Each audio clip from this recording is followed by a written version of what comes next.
Instant Isocèle, une chronique pour découvrir et comprendre le monde numérique. Isocèle, l'Internet pour tous. Bonjour, bienvenue sur l'instant Isocèle. Savez-vous que nous pouvons faire beaucoup de choses grâce à Internet? Par exemple, regarder des vidéos et des contenus en streaming ou en live streaming. Je suppose que ces expressions sont nouvelles pour certaines personnes. Parlons-en donc. C'est quoi pour vous, chers riverains, le streaming et le live streaming? Moi, j'ai aucune idée là-dessus. Je ne maîtrise pas trop les choses là. Vidéo streaming, n'est-ce pas? Et live streaming. Je ne maîtrise pas trop. Je ne maîtrise pas.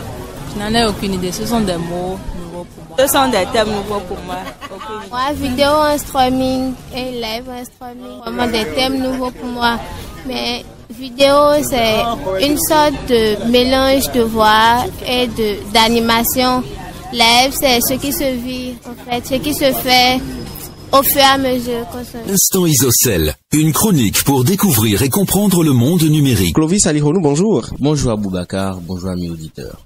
Vous êtes notre invité cette semaine encore. Avec vous, nous allons comprendre le concept du streaming et du live streaming. On va expliquer déjà aux auditeurs ce que ça veut dire le streaming et le live streaming. Alors le streaming, c'est tout simplement la diffusion en mode continu d'un contenu multimédia sur Internet ou dans tout autre réseau.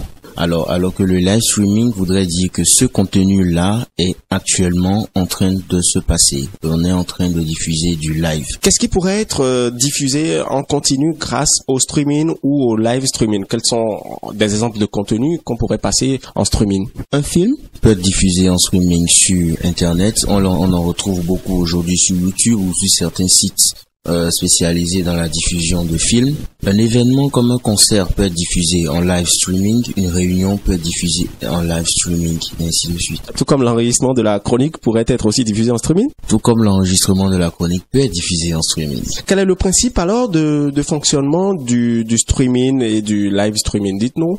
Alors le principe de fonctionnement du streaming et du live streaming ne sont pas vraiment différents. Il faut juste d'un côté un serveur avec une source pour le contenu. La source, elle, dans ce cas, peut être du live, c'est-à-dire une caméra. Dans ce cas où la source peut être un fichier multimédia déposé, stocké sur le serveur. L'utilisateur va donc demander à avoir accès à cette ressource-là et le serveur va lui envoyer une petite partie dans un premier temps qui sera stockée en mémoire tampon.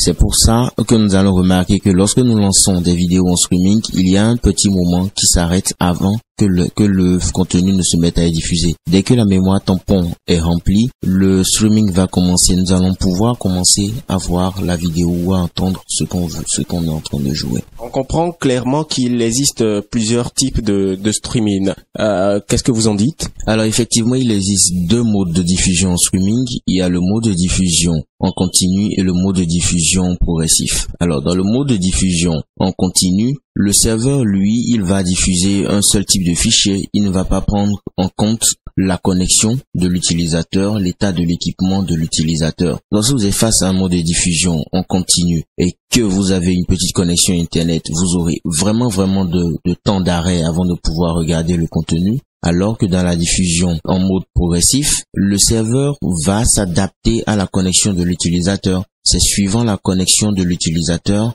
que nous aurons la qualité de la vidéo. YouTube diffuse souvent en mode progressif. C'est pour ça, sur certaines machines, la vidéo est très claire, alors que sur d'autres machines, la vidéo est floue. On s'intéresse maintenant aux outils qu'on pourrait utiliser pour suivre des contenus en streaming. Alors, le streaming est très professionnel. Il existe de gros serveurs, de gros logiciels pour pouvoir le faire. Mais lorsqu'on n'a pas envie d'investir dans de tels matériels, lorsqu'il s'agit d'un streaming amateur où on veut s'amuser, il y a un outil commun à nous tous que nous avons, mais on ne sait peut-être pas, c'est le logiciel VLC qui permet de faire du streaming sur Internet et dans un réseau local. Pour suivre des contenus en streaming ou en live streaming, il faut une très bonne connexion Internet. Vrai ou faux, Clovis? Vrai, tout simplement. Et vous recommandez quel fournisseur d'accès Internet à nos auditeurs pour ces genres de contenus? Tout simplement le meilleur, Isocèle SA. Et moi, je pourrais ajouter que Isocèle est le meilleur fournisseur d'accès Internet au Bénin avec une connexion rapide et fluide. Clovis, c'est pour moi un plaisir de vous avoir encore reçu pour la chronique. Un plaisir partagé. Pour ces notions qu'on a eu à partager à nos auditeurs, n'hésitez pas à nous écrire ou à poser vos questions sur le numérique à instantisocèle@isocèletelecom.com.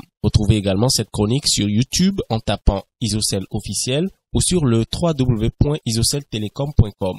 Maintenant, c'est le moment quiz avec l'instant jeu. Isocèle, l'Internet pour tous. Instant jeu. Question de la semaine, chers auditeurs, sur la chronique L'instant Isocèle. Il existe deux types de streaming, le mode continu et le mode progressif.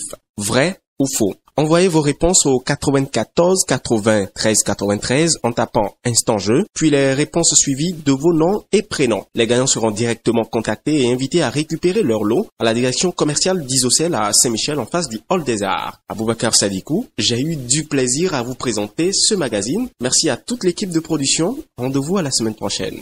Isocèle, l'Internet pour tous.